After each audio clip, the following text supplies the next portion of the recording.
आज पूरी दुनिया के स्टूडेंट्स पढ़ाई के लिए ब्रिटेन और अमेरिका जाते हैं, लेकिन एक समय ऐसा था जब पूरी दुनिया के छात्र ज्ञान पाने भारत आते थे। लंदन की ऑक्सफोर्ड यूनिवर्सिटी से भी 500 से भी ज्यादा साल पहले भारत के बिहार में मौजूद नालंदा विश्वविद्यालय ज्ञान पाने का सिरमौर संस्थान था। नालंदा विश्वविद्यालय में एक समय में 90 लाख किताबों का घर था और दुनिया भर से करीब 10,000 छात्र नालंदा में पढ़ने आते थे। आज नालंदा विश्वविद्यालय फिर से चर्चा में है। दरअसल प्रधानमंत्री नरेंद्र मोदी ने आज नालंदा विश्वविद्यालय के नए परिसर का उद्घाटन किया है। पीएम मोदी के साथ बिहार के सीएम नीतीश कुमार भी मौजूद थे। 455 एकड़ में फैले नए परिसर में कुल 221 स्ट्रक्चर है। मशहूर आर्किटेक्ट बीबी जोशी ने नालंदा विश्वविद्यालय के फॉर्मेट को डिजाइन किया है। साल 2014 में तत्कालीन विदेश मंत्री सुषमा स्वराज ने इस ऐतिहासिक विश्वविद्यालय के निर्माण की नींव रखी थी। आज यही नालंदा यूनिवर्सिटी नालंदा र्यून्स या नालंदा का खंडहर के नाम से मशहूर है। जी हाँ, इस यूनिवर्सिटी को खंडहर में तब्दील करने वाला था बख्तियार खिलजी। आज यही जगह यूनेस्को की वर्ल्ड हेरिटेज साइट के रूप में संभाल के रखी गई है। आज जब नई नालंदा यूनिवर्सिटी का उद्घाटन हुआ, इतिहास के कुछ पन्नों को पलटना भी जरूरी हो जाता है। 427 ईस्वी में स्थापित नालंदा यूनिवर्सिटी को दुनिया का पहला रेसिडेंशियल यूनिवर्सिटी माना जाता है। इस यूनिवर्सिटी में ईस्ट एंड सेंट्रल एशिया के 10,000 से ज्यादा छात्र शिक्षा लेने आते हैं। ऐसा माना जाता है कि 6वीं शताब्दी में फादर ऑफ इंडियन मैथमेटिक्स कहे जाने वाले आर्यभट्ट ने इस विश्वविद्यालय का नेतृत्व किया था।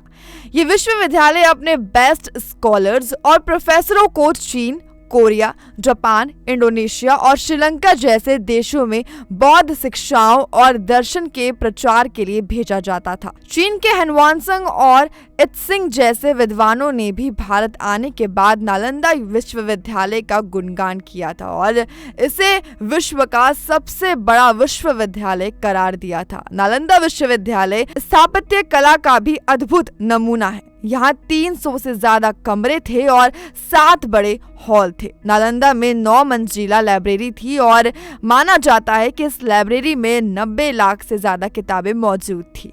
नालंदा में प्रवेश पाना बेहद कठिन था। यहाँ पढ़ाई के इच्छुक छात्रों को नालंदा के शीर्ष प्रोफेसरों के साथ मुश्किल मौखिक साक्षात्कार में शामिल होना पड़ता था और अपने ज्ञान का प्रमाण देना पड़ता था। जो लोग भाग्यशाली रहे उन्हें भारत के विद्वानों और बौद्ध गुरुओं जैसे धर्मपाल और सीलभद्र आदि द्वारा पढ़ाया गया।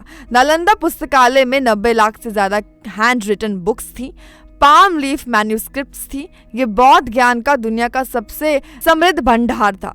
यह परिसर इतना विशाल था कि हमलावरों द्वारा लगाई गई आग 3 महीने तक जलती रही।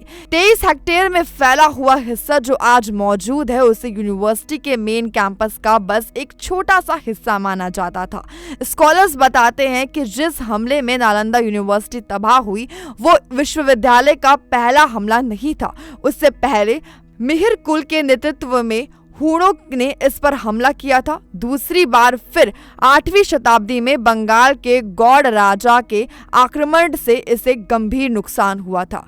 1190 के दशक में तुर्क अफगान सैन्य जनरल बख्तियार खिलजी की अगुवाई में एक समूह ने विश्वविद्यालय को नष्ट कर दिया था। उत्तर और पूर्वी भारत की अपनी विजय के दौरान खिलजी बौद्ध ज्ञान के इस केंद्र को मिटा देना चाहता था। इस घटना को 8 शताब्दियों से ज्यादा का समय बीत चुका है। कुछ स्कॉलर्स इस व्यापक मान्यता का खंडन करते हैं कि नालंदा को इसलिए नष्ट किया गया क्योंकि खिलजी और उसके सैनिकों को लगता था कि इसकी शिक्षाएं इस्लाम से मुकाबला करती है। हालांकि बौद्ध धर्म को उखाड़ फेंकना इस हमले के पीछे एक प्रेरक शक्ति हो सकती है।